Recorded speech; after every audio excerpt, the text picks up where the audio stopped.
ፕሮክራስቲኔሽንን የምታስወግድባቸው 4 መንገዶች። ነገ ጀምራለሁ፣ ጥሩ ጊዜ ሲመጣ፣ ትንሽ ቆይቼ።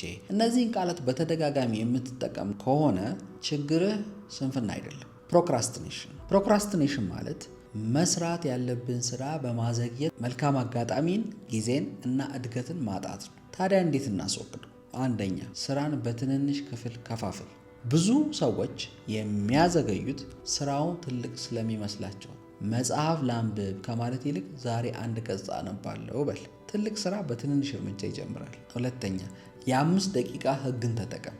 ለራስህ እንዲበል 5 ደቂቃ ብቻ እሰራለሁ። ብዙ ጊዜ መጀመር ከቻልክ መቀጠል ቀላል ይሆናል። ችግሩ ስራው አይደለም፣ መጀመሩ። ሶስተኛ፣ ፍጹምነትን ተው። ፍጹም ሆኜ ልጀምር የሚለው ሐሳብ ብዙ ህልሞችን ይገድላል። ፍጹም ከመሆን ይልቅ መጀመርን ምረጥ። አራተኛ፣ ራስን ተጠያቂ አድርግ። ግብህ ለሌላ በጣም ቅርብ ለሆነ ሰው ንገር፣ ወይም በየቀኑ የሰራኸውን መዝግብ።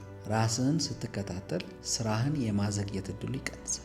ፕሮክራስቲኔሽን ጊዜን ብቻ አይሰርቅም፣ መልካም አጋጣሚዎችህን፣ ገቢህን፣ እምነትህን እና የወደፊት ማንነትህንም ይሰርቅብሃል። ስኬታማ ሰዎች የሚለዩት ሁልጊዜ ስለሚነሳሱ አይደለም፣ ስሜታቸውን ሳይጠብቁ ስለሚጀምሩ ነው። ዛሬ 1 ትንሽ እርምጃ ውሰድ።